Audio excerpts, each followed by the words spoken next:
Just one word, you calm the storm that surrounds me. Just one word, the darkness has to retreat.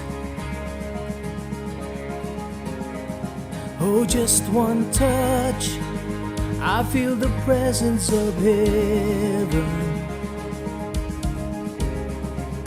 Just one touch, my eyes were open to see. My heart can't help but believe.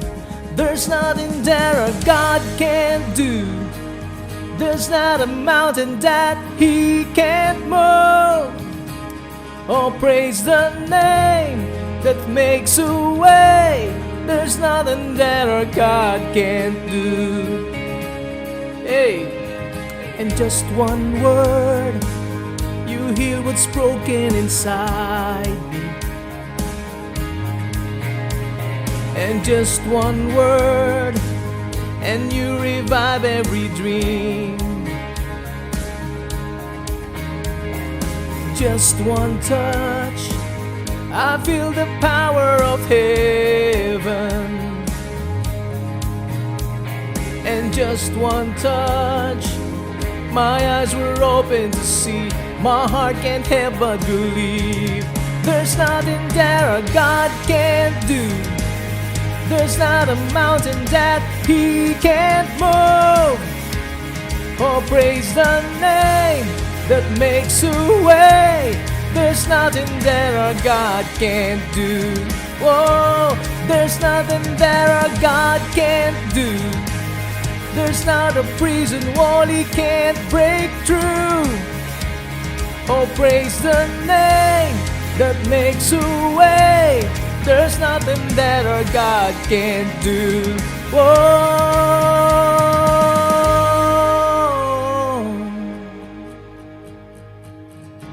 I will believe. I will believe for greater things. There's no power like the power of Jesus. Let faith arise. Let all agree.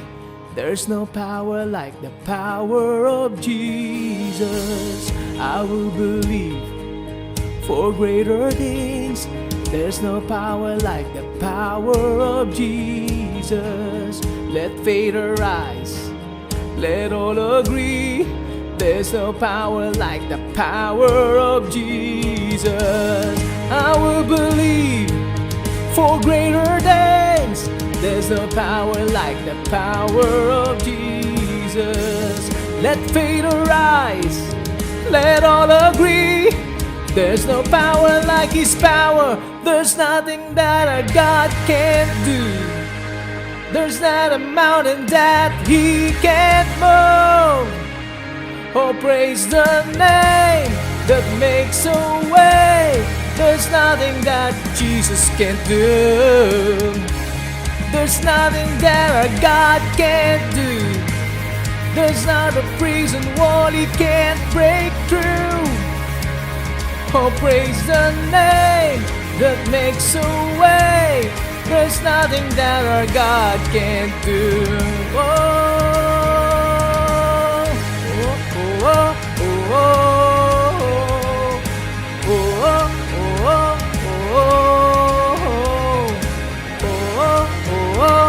oh. There's nothing, there's nothing, there's nothing. Oh, oh, oh, oh,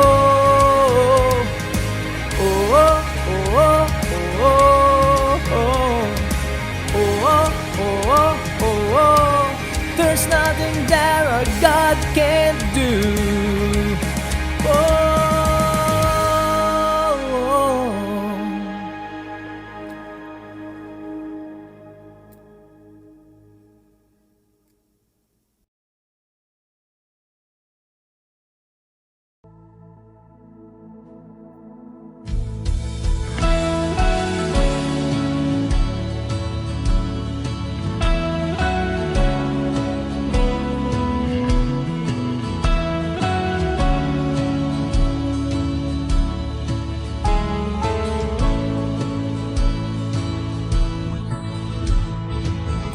sa puso mo ay di maiwasan ang pagdalaw nitong mga kalungkutan. Yung alalahaning may amang nagmamahal, laging nakamasid, laging nakabantay. Huwag kang mabalisa sa anumang bagay. Sa Ama'y lapit iyong kahilingan, sambahin, purihin, pasalamatan, pagkat siyang mag-iingat ng puso mo't isipan.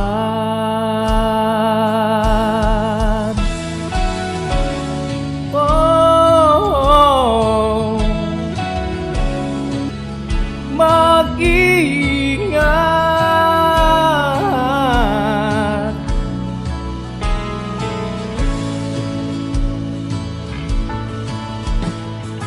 Huwag padadaig kahit nalulumbay ang pag-asang taglay ay iyong ingatan.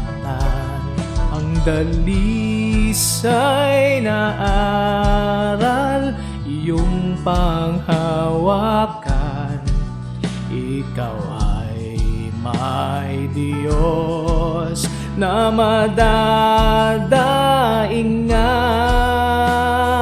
Huwag kang mabalisa sa anumang bagay. Sa Ama'y ilapit iyong kahilingan, sambahin, purihin, pasalamatan, pagkat siyang mag-iingat ng puso mo't isipan. Iyong ilagak ang pagtitiwala sa Kanyang mapit, siya ang gagawa. Kung ika'y nangangamba at puso'y nanghihina, Kanyang nalalaman ang iyong pagluha. Huwag kang mabalisa sa anumang bagay. Sa Ama'y ilapit iyong kahilingan, huwag mabalisa sa anumang bagay. Sa Ama'y ilapit iyong kahilingan, sambahin, purihin, pasalamatan, pagkat siyang mag-iingat ng puso mo't isipan. Ang Diyos ay pag-ibig, lubhang mapagmahal. ang di mo masabi, siyang may alam.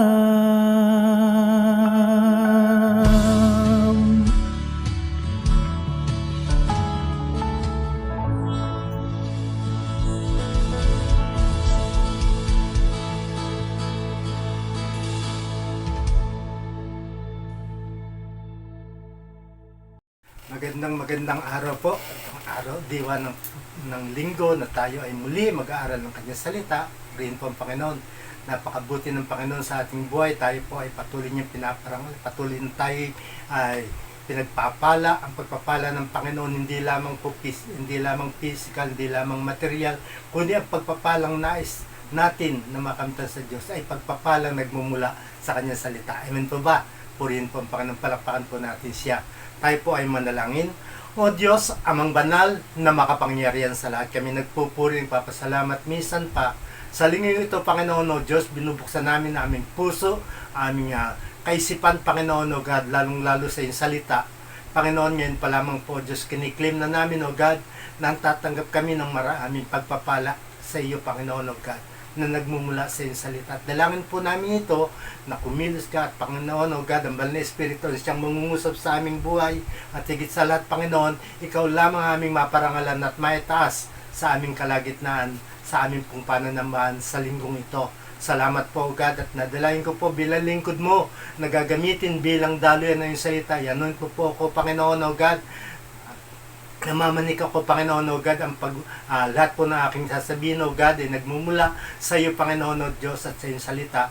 At ikaw lamang po, Diyos, ang patuloy o God na mangungusap sa bawat isa sa amin, Panginoon, sa pamamagitan ng press revelation na nagmumula sa iyo. Salamat po, sinasamo ko po ito ng merong papuri, pasasalamat sa matamis at makapangyarihang pangalan ng aming Panginoong Hesus. Amen. Amen. Purihin po ang Panginoon.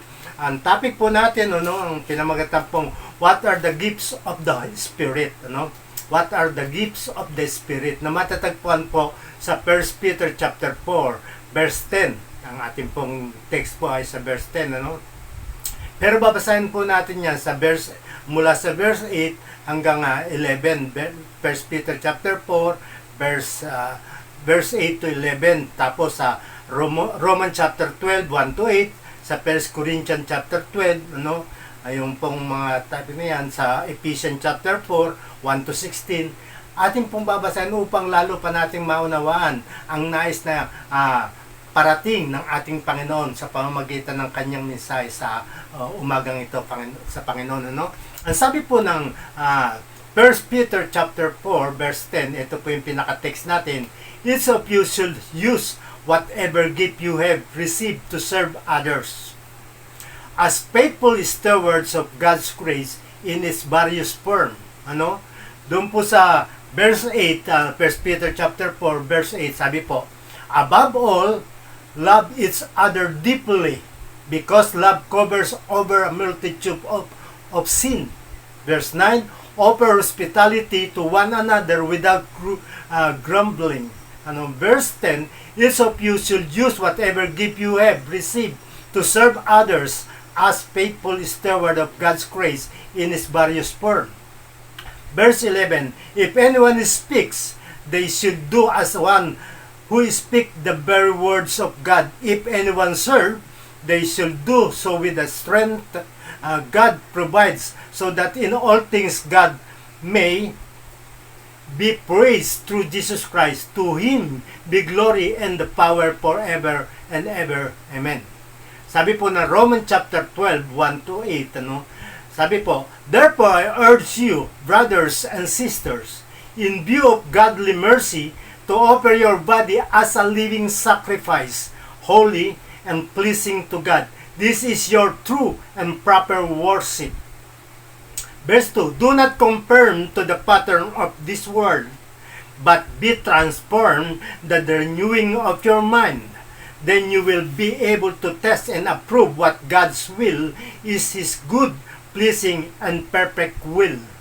Verse 3, for by the grace given me, I say to every one of you, do not think of yourself more highly than you ought, but Rather think of yourself with severe judgment in accordance with the faith God has distributed to each of you.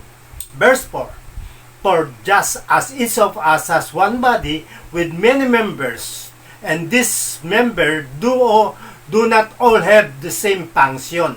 Verse 5. So in Christ we do many form one body, and each member belong to all the others. Verse 6. We have different gifts according to the grace given to each of us. If you give is prophesying, then prophesy in accordance with your faith. If it is serving, then serve. It is teaching, then teach. If it is to encourage, then give encouragement. If it is giving, then giving generously. It is to lead, do it diligently. It is to show mercy, do it cheerfully.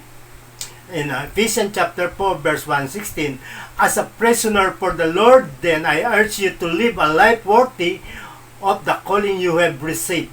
Be completely humble and gentle, be patient, bearing with one another in love. Verse 3, make every effort to keep the unity of the Spirit through the bonds of peace.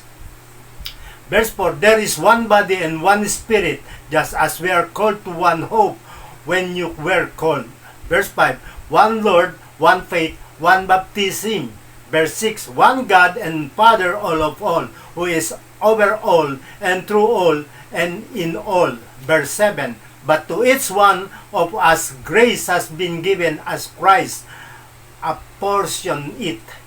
Verse 8, this is why it is say, when he ascended on high, he took many captives and gave gifts to his people. Verse 9, what does he ascended mean except that he also descended to the lowest earthly region? Verse 10, he who descended is the very one who ascended higher than all the heavens in order to fill the whole universe. Verse 11, so Christ himself gave the apostle, the prophet, the evangelist, the pastor, and teachers. Verse 12, to equip his people for works of service so that the body of Christ may be built up. Verse 13, until we all reach unity in the faith and in the knowledge of the Son of God and become mature, attaining to the whole measure of the fullness of Christ. Verse 14, then we will no longer be infant, tossed back and forth by the waves and blown here and there by very wind of teaching and by the cunning and craftiness of people in their deceitful sinning. Verse 15, instead speaking the truth in love will grow to become in very respect the mature body of him who is the head, that is Christ. Verse 16, from him the whole body, joined and held together by every supporting ligament, grows and builds itself up in love, and its part does its work. Purihin po ang pagkabasa ng kanyang salita. What are the gifts of the Spirit? And how can you tell what's one have? To find the answer to this question, you need your Bible in hand. Kailangan mo talagang gumamit ng Biblia. No? Sabi po, because you need know what the Bible say about this matter and not what I say or what many others persons say. Ano ang kaloob ng Espiritu? At paano mo masasabi kung ano ang nasa sa iyo? Para makuha ang sagot, kailangan ng Biblia dito ay magtuturo nito sa iyo. Sinabi ni Jesus, makikilala ninyo, ang sabi po ng Juan Kabanatang 3:32, makikilala ninyo ang katotohanan at ang katotohanan ang magpapalaya sa inyo. Ang sabi po ng Juan, kung ikaw at ako ay malaman ang katotohanan, tayo makakakilos sa kung ano ang nais ng Diyos na matamasa natin. Kung ano ang nais ng Diyos na gawin natin. Sa pagpapatuloy tayo ang nasa karanasang pangtao na nagbabago sa bawat sandali. Tayo ay mananatili sa tali ng subjectionism. No? Sabi dito, pagpapasakop ng makataong makaranasan. Kaya tayo ay mananakawan o kakainin ng pagkain matigas. Sabi, kailangan po maging matakot tayo sa kakainin pang espiritual o matigas o pagkain matigas o solido sa salita ng Diyos. 4 ang sinasabi ng bagong tipan. Ang tumatalakay na tama ukol sa mga kaloob ng espiritu doon po sa Roman chapter 12 verse 1 to 8, sa 2 Corinthians 12:14, Ephesians chapter 4 1 to 16 at sa unang Pedro kabanatang 10:11. Dito sa mga passage nito, ating matututunan ang ano ang mga kaloob ng Espiritu Santo at kung ano ang kaloob para sa atin. Yan. Ano ang mga kaloob ng Espiritu at kung ano ang kaloob para sa atin. Number 1 po. What are the gifts of the Spirit? Ano-ano ang mga kaloob ng Espiritu? You will notice in each of these passages the superiority of the fruit of the Spirit over the gifts of the Spirit. For instance, do sa 1 Peter chapter 4 verse 8, and said, above all, love each other deeply. Love all about this deeply. The first fruit of the Spirit listed in Galatians chapter 5:22 is of this passage emphasis the necessity of having the fruit of the Spirit. Amen? If you ever get this turn around you are the trouble, then Peter gave one of the Spirit, namely, offer hospitality to one another sa verse 9. No? Sabi po, offer hospitality to one another. Ang mapupuna sa bawat passage na ito, ang kalamangan ng bunga ng Espiritu kaysa kaloob ng Espiritu. Halimbawa, dun sa verse 8, 1 Peter, sinasabi higit sa lahat, magmahalan kayo ng tapat. Sapagkat ang pagmamahal ay pumapawi ng maraming kasalanan. Yan po, maraming kasalanan. Unang bunga na makalista sa Galatians chapter, sa Galatia, bawat passage dito ay nagbibigay din sa pagkakaroon ng pangangailangan ng bunga ng Espiritu upang magkaroon ng pag-uugali para mapakita ang kaloob ng Espiritu. Kung tayo ay tatalikod, sabi po, tayo ay tatalikod, tayo ay nasa sa panganib at pagkatapos ay sinasabi ni Pedro ang isang malinaw na paraan upang maipakita ang kaloob, ang Espiritu. Sabi po ni Peter, dito, verse 10, above the gift of the Spirit, as Paul said, sabi po, Peter said, as much as in 1 Peter chapter 4, verse 10, above the gift of the Spirit, as Paul said in 3rd chapter, so let look at the verse 10 very closely. Each of you should use whatever gift you have received to serve other. Maglikod sa bawat isa, paglingkuran ng bawat isa. Everyone in the body of Christ is a gifted person. Amen? Totoo po yan, gifted person. Lahat po, mga Christian na nasa katawan ni Kristo, gifted po yan. There is not a specially class of people in the church who are gifted ones. This is a thought again and again in this 4 passage. Notice the tense of the verbs have received, not will receive or may receive, but have received. Linaw po, but have received. How many have received? How many have received a gift? Everyone does give is not something I'm seeking. Why? I already have it. I doesn't seek something I already have. Sabi nga, nakamtan ko na ang lahat, sabi ko rin. Paul did, however, say that we are to eagerly desire the gift of the Spirit, especially prophecy. Ang sabi ni Paul, gusto pakanasayan mo, sabi po ni Pablo, eagerly desire. Pakanasayan mo na ikaw ay magkaroon ng kaloob ng Espiritu. Lalong-lalo na yung pagpaprophesy, yung pagpapahayag. Sabi po, what logical conclusion can we draw from this? If everyone has received, we must have received our particular gift as the moment of our new birth. Totoo yan. Simula nang tayo makakilala sa Panginoon, ito po na particular po yung gift natin nung tayo makakilala sa Panginoon, nung tayo sumampalataya sa Panginoon, nung tanggapin natin siya bilang Panginoon. Just as we receive our natural talent when we were physically born, so we receive our gift of the Spirit when we are spiritually born again. Tayo ay napanganak na muli. That does not mean that we immediately began to develop our gifts. Totoo po yan. Hindi basta-basta yun. Basta ma-develop. Any more than we immediately began to develop our talent. Sabi po yan, ano? Develop our talent. Some people live their whole life and never discover their talents. Totoo po yan. Habang namumuhay sila pero hindi nila matuklasan. Ano ba talaga ang talento ko? Sabing gano'n, no? And some discover of late in life. Totoo po yan. No? Huli na no kanilang matagpuan, ano?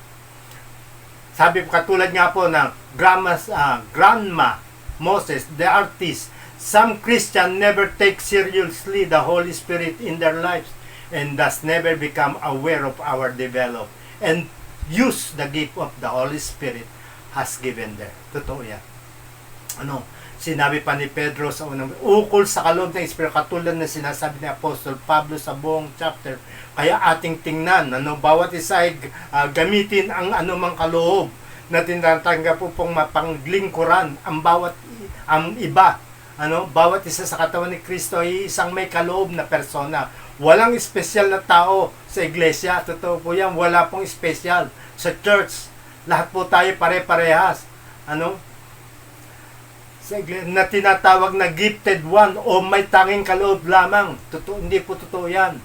Isa lang ang pinagkaloob. Hindi po totoo. Lahat po tayo may gifted. Ito ay tinuturo ng paulit-ulit sa mga mensahe. Ating suriin ang tense o pamuhunan ng panahunan ng pandiwan salitang have received o natatanggap, hindi o will receive o tatanggap pa lamang o maaaring tanggapin. Kung have received, ito'y natanggap ninyo na o nasa inyo na. Maaari ganitong sitwasyon para magsitanggap na at magsinatanggap pa lamang. Ang gamit sa talata ay tanong na, ilan ba ang natanggap na ng kaloob? Sino ba ang nakatanggap na? Ilan ba ang nakatanggap na ng kaloob? Sabi po. Bawat isa nga kaya ay kaloob ay hindi bagay na ating hinahanap. Bakit? Dahil nasa sa atin na ito, ating natanggap na. Totoo yan. Hindi mo lang pinapractice, pero natanggap mo na yung kaloob na yan.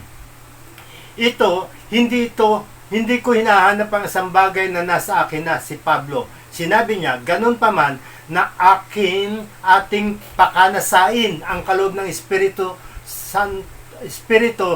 lalo na ang makapanghula sa 1 Corinthians 12:31, 1 Corinthians 14:1-39.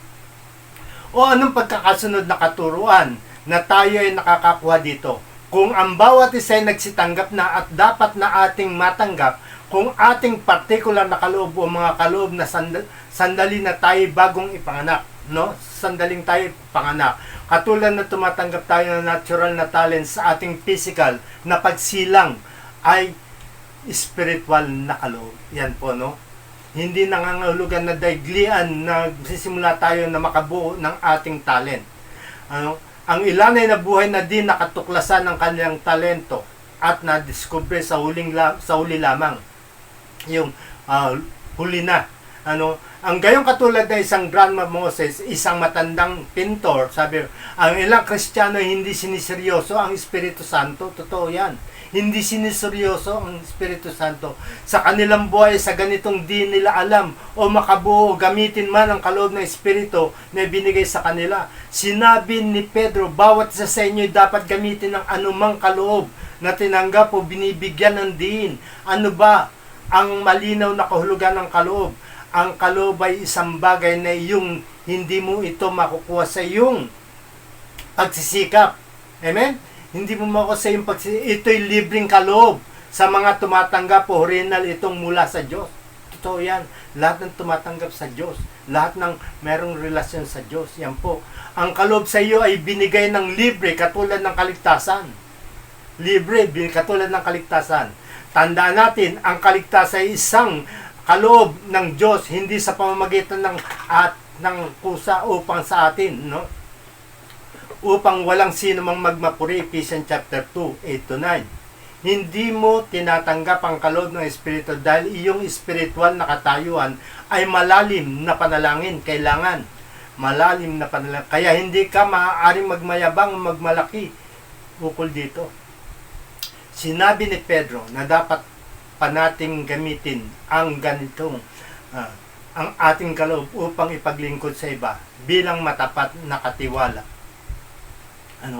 Ang biyaya o grasya ng Diyos sa kani-kanyang forma sa verse 10, 1 Peter chapter 4. Hindi natin dapat pang pag-imbutan o pagnasaan ang kaloob ng iba, kundi ipangasiwa ang kaloob na nasa atin. Yung kaloob ng iba, si iba yun, Huwag mong pag-anasahin, siya, bad siya, teacher, mas marunong ako. No, hindi po ganon. Pinagkaluman ka ng bukod tangi kaysa sa kanya. Amen? Hindi niya inaasahan sa atin ang kaloob na hindi naman niya ibinigay sa atin, kaya dapat lang ang iyong kaloob niya, kung ikaw ay may kaloob para sa paa, maging paa ka at lakaran mo ang nilalakaran mo. Kung ikaw ay kamay, panghawakan mo ang pagiging kamay. 1 Corinthians chapter 12. Dapat natin gamitin ang ating kaloob upang ipaglingkod sa iba. 1 Peter chapter 4 verse 10. Ang ilan na nagsasabi nais nila ang kaloob dahil mahalaga ito sa kanila at maganda ito sa kanila. Totoo po yan. Pero kanilang nalilimutan ang mahalagang punto. Ang kaloob ng Espiritu ay hindi binibigay para gamitin ng pangsariling interest lamang, kundi upang pangasiwaan sa iba, ipangasiwa sa iba. Ito ay may katiwala lamang ng kaloob ng Diyos. Hindi natin pag-aari ito. Totoo yan, hindi natin pag-aari. Ito'y darating ang araw na ipagsusulit ng lahat ng tao. Pag pinagkakatiwalaan kung paano gamitin ito, maraming mga kaloob ng Espiritu ang ating matututunan. Iba pang kaloob na iba't pa sa message dito po sa Roman chapter 12 verse 6. Sinabi ni Pablo, meron po 7 kaloob ng Espiritu. 7 kaloob ng Espiritu. 7 kaloob. Ano po ba yan? Mga yan. Number 1 po. Handa natin. Number 1, prophecy. Panghuhula. Roman chapter 12 verse 6. Prophecy of preaching involve a message that is directwal to a group of people. It is gift to communicate God's word effectively. It is not foretelling but foretelling. Foretelling but foretelling. Ang panghuhula o pangangaral ay kinapapaloob ng mensahe na dinidirekta sa isang grupo ng mga tao. Ito'y kaloob upang ipangusap ang salita ng Diyos ng mga maepekto. Hindi ito foretelling. Hindi para bang sinasabi, kundi ito ay foretelling. Ito'y pagpapahayag ng mangyayari sa hinaharap na ipapahayag mula sa Panginoon. Foretelling ay isang sasabihin ilimbag, at foretelling naman ay to predict upang sabihin ang hinaharap bago mangyari. Yan po, Yan po sinasabi po ng prophecy. Pangalawa po, ministry. Pangangasiwa, ang ministeryo. Romans chapter 12 verse 7. This gift is certainly not limited to deacon, but ordaining someone to deaconship will certainly say we are recognized that this person has this particular gift of the Spirit. Ministry is God's given ability to show Christ's love in practical service to others. To others. Ang ministeryo ay kaloob mula sa Diyos, hindi sa iyo. Nakakayanin mo upang magpakita ng pag-ibig ni Kristo sa practical na paglilingkod sa iba. Sabi po, mula sa pag-ibig ni Kristo. At ganun ka rin, kapatid, ang ministeryo mo upang pakita talaga kung gaano mo kamahal. Kung tayo mahal ng Panginoon, ganun din ang pagmamahal mo sa iyong kapwa sa ministeryo yan. Letter C, teaching, pagtuturo, Romans chapter 12 verse 7. The message of Christ not only need to be proclaimed, it is also need to be explained. Ang mensahe ni Kristo ay di lamang maipahayag, kundi dapat ding maipaliwanag. Yan po yung sinasabi po ng sinasabi po rito, teaching, pagtuturo. Sabi nga po, ang dami natin mga teacher dito sa Joel, ano? Diyan po, tuturo mo. Mula sa mga bata hanggang sa malalaki, nagtuturo tayo. Letter D, exhortation. Yan. Pangangaral o pagpapaalaala. Pag sa exhortation, ha? Romans chapter 12, verse 8. Teaching is normally done with a group. Exhortation is normally done on a one-to-one basis. Yan. One-to-one basis. As a counselor will do exhortation should have a dominant note, and that note should be encouraged. It aim not on dangling someone over the flames of the hell, but on inspiring him or her unto joy of life in Christ. Amen? Joy in life of Christ. Ang pagtuturoy normal sa pagkakagrupo. Ang exhortation normal na isahang basahin katulad ng tagapayo. Ito ay nga ay nagbibigay pagpapalakas loob. Hindi ito upang pabayaan ng kapatid ang apoy ng impyerno, kundi pasiglahin sa galak ng buhay kay Kristo. Pasiglahin. Muling ibangon. Muling pasiglahin ang buhay Kristiyano sa mga tao. Yan po ang ibig sabihin niyan, no? Sa exhortation. Letter E, giving. Yan, dito na tayo ano sa giving, ano? Kaloob, pagbibigay. Verse 8. Ano? This is a wonderful gift that comes with many blessings. When people turn His gift loose in their life, God increases His blessing to them so they can have more with which to practice this gift. Totoo yan. Sabi nga po ng Biblia, it is better to give than to receive. Di ba? Ang sabi po ng Biblia, mas mainam ang nagbibigay. Bakit kaya sinabi yun ng Biblia, no? Mas mainam ang magbigay kaysa sa bigyan. Yung lagi ka nalang binibigyan. Sapagkat kapag ikaw ay nagbibigay, siguradong masagana ka dahil pinagpapala ka ng Panginoon. Amen po ba? Purihin ng Panginoon. Sabi rito, ito ay kahangahangan ng kaloob na nagmumula sa maraming pagpapala. Simple ito ay pagiging bukas palad. Pag ang tao ay bukas palad, malaya kang nagbibigay, ano? Hindi po tikom ang palad. Tingnan mo nga, kapag ikaw ay binubusan ng miska ng bagay sa kamay mo, pagkatikom mo ang kamay mo, ganyan po, nakaganyan ang kamay mo, hindi tatanggap yan. Di ba? Hindi po tatanggap. Pero pag binuksan mo yan, halimbawa, binibigyan ka ng masaganang pagbukas, talagang matatanggap mo yan. Yan po. Yan po yung biyaya. Pagka binukas mo, malaya kang ibibigay. Pero pagkatikom, sabi nga po, mga kuripot do po ganyan, ano? Hindi po ito. Ang totoo po, pagkabukas palad ka nagbibigay, yan po, ibabalik ng Diyos ng siksik, liglig at maapaw sa buhay natin. Amen? Yan po ang pagbibigay, ano? Ang letter F, ruling o pamamahala. Verse 8, ano? This gift is closely related to, if not the same, as government mentioned in 1 Corinthians 12:28. Ruling means to occupy a leading place. Governments literally means those who steer up a ship through the rock and rips to the harbor. Some people carry out the administration of the church. Katulad dito ng kagalingan sa pagmamaneho. Katulad ng administration sa church. Ano? Yung pag-administration sa church. Administration. Letter G. Showing mercy o pagpapakita ng awa o habag. Verse 8.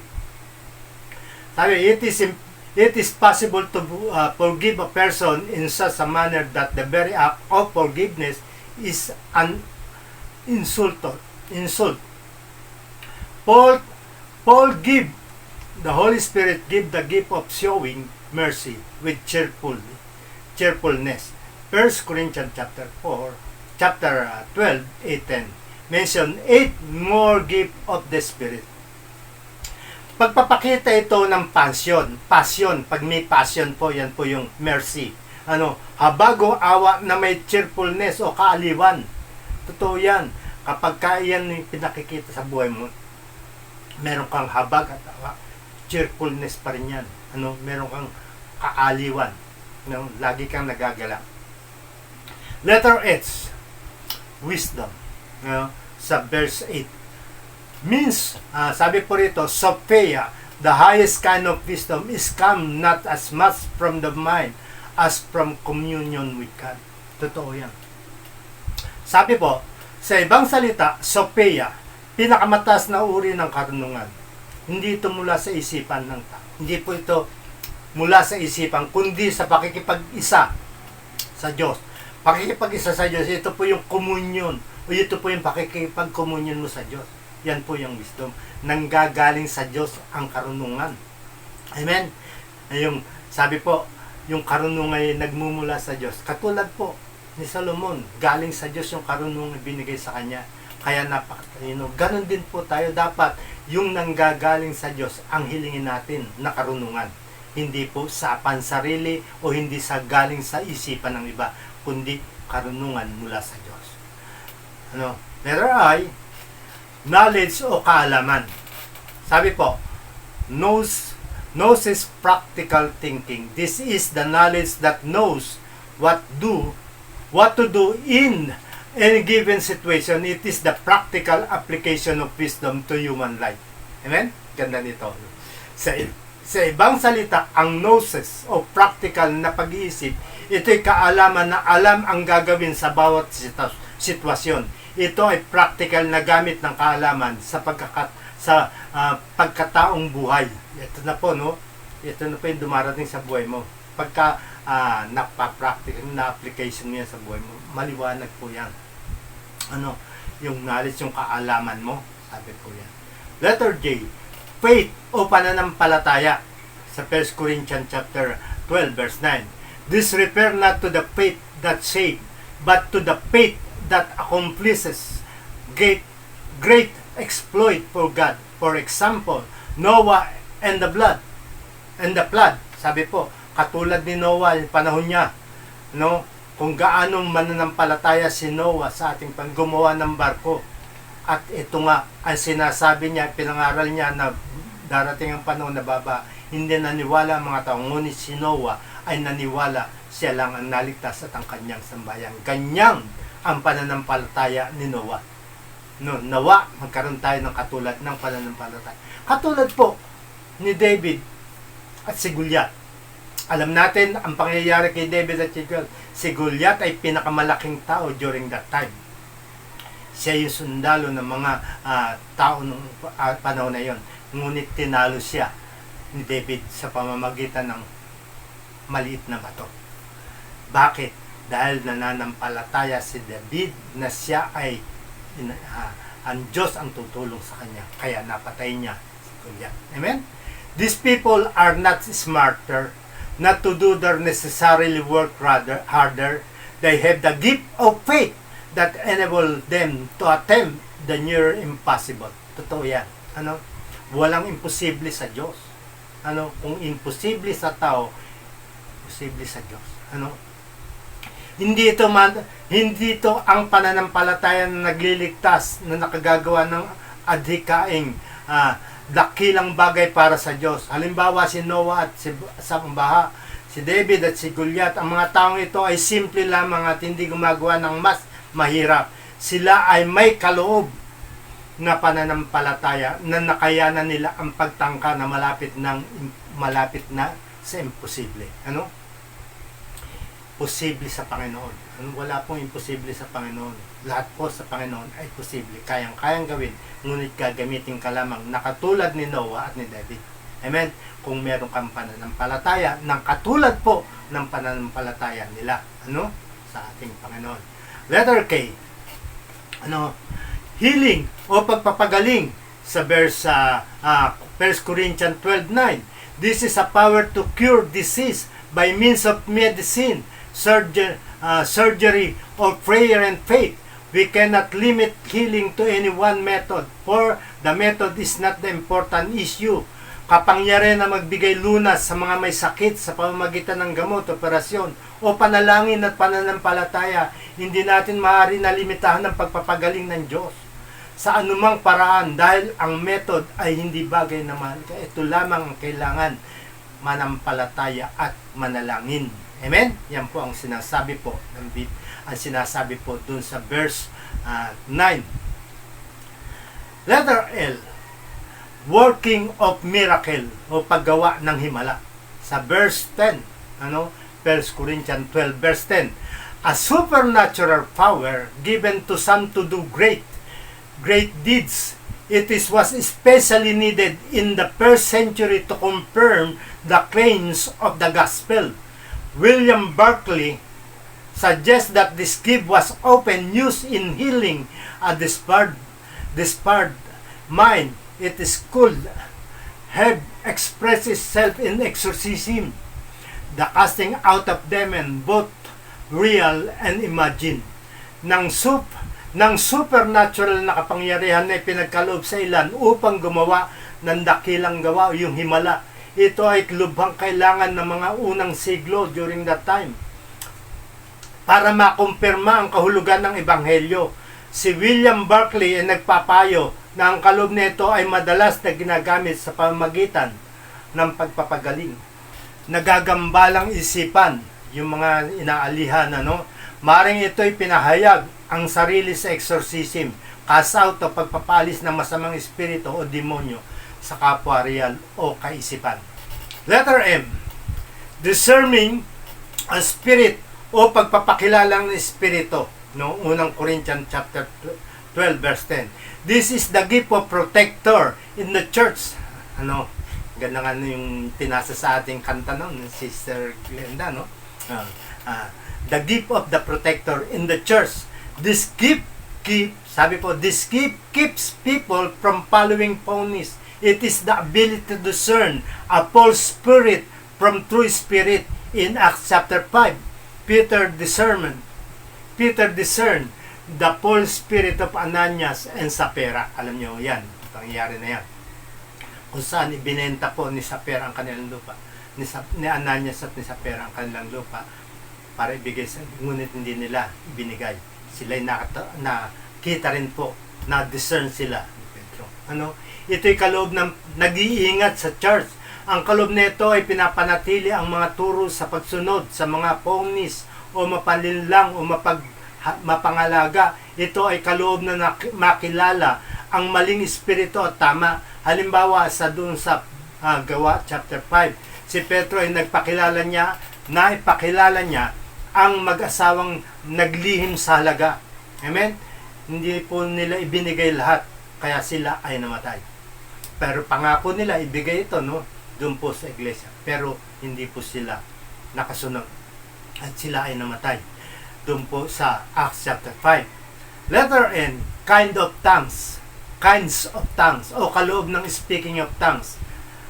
Thayer Creek English Lexicon of the New Testament define the word gloson as the organ of speech and the language used by a particular people in distinction from that other nation. W.E. Vine in Expository Dictionary of New Testament Words said, the supernatural gift of speaking in other language without its having been learned. This gift is the early part of the first century was helpful in communicating the gospel quickly to nationalities that otherwise could not have heard it. Supernatural na kaloob ng pagsasalita ng ibang wika kahit na di man ito pinag-aralan. Ang kaloob nito ng unang siglo ay makakatulong sa pangangaral ng Ebanghelyo. Mabilis sa mga nasyon na kung hindi pa man ay di pa nakakarinig nito. Ito po yung hindi pa narinig. Sa pagsasaling wika, ibang wika, doon po sa 1 Corinthians 12 term. The ability, whether learned or supernatural, given to translate into the language of the listener what the speaker was saying in other language. Ito'y kakayahan, alinman, natutunan o natutuhan o supernatural na ipagkaloob ito ay upang isali ng wika ng makikinig kung ano sinasabi ng tagapagsalita na sinasalita sa ibang wika. Yan po ang ibig sabihin, Pag kumbaga sa sinasalin po yung speaking of tongues, sinasabi po yan, In conclusion, sabi po, all believers have received at least one spiritual gift. Totoo po yan, From God, and they are not to be bored.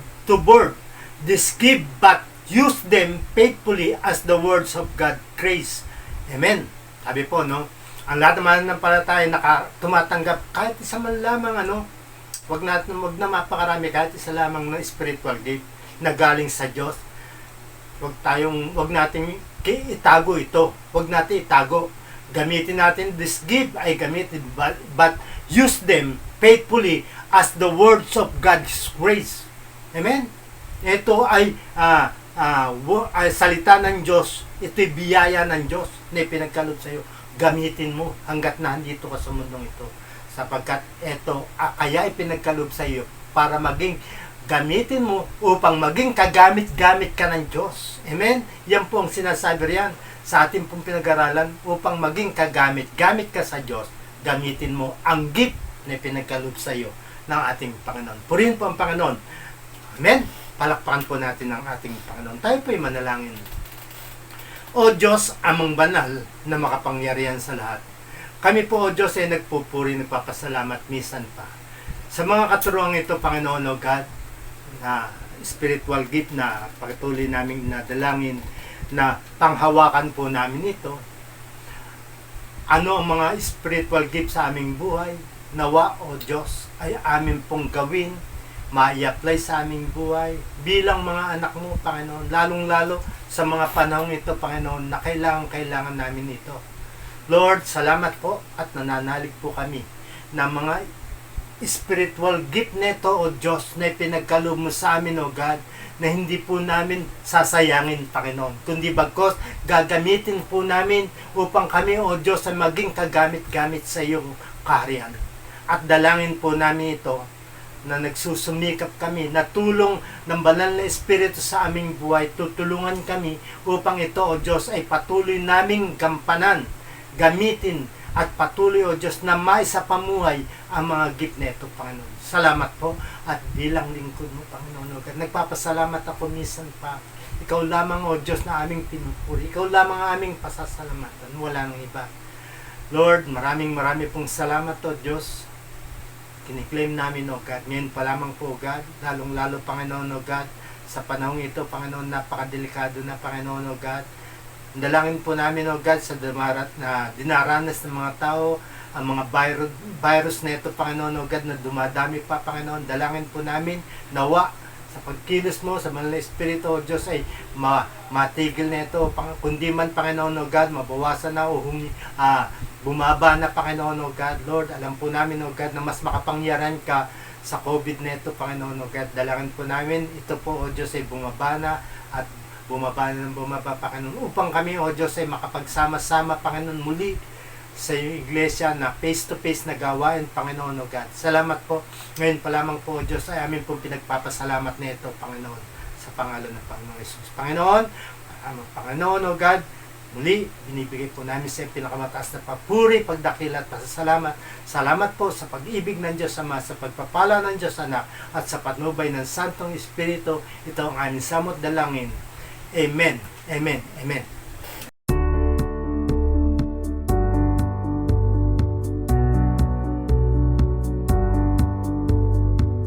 If you want to know more about God's Word, join us online every Wednesday, 6:30 in the evening for the midweek service. Make an impact with prayer. Join the intercessory prayer meeting online every Saturday at 8 o'clock in the morning. Sunday worship service can be watched weekly via Facebook Live at 9 o'clock in the morning. Do you want us to pray for you? You can send us your prayer requests via private message on our Facebook page, and we will pray for you every Wednesday and Saturday after the online service. Our Sunday school is available for everyone. Just join our Zoom sessions every Sunday at 1 o'clock in the afternoon. See you there! If you want to give your tithe, offering, and support for mission, you can give through bank transfer, GCash,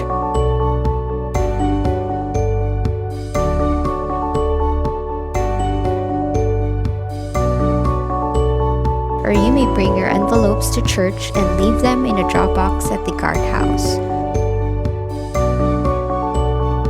You You may send the details of your giving to jesusourlifeofficial@gmail.com and follow this format.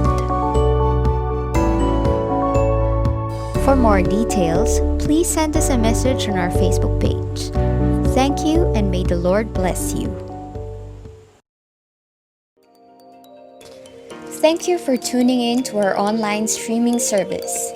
Outlines of the preaching and other weekly activities will be distributed by our church leaders for further Bible study. We would also like to encourage everyone to read their Bibles, meditate, and pray during these times. For more announcements and updates, please like our Facebook page. Have a blessed day.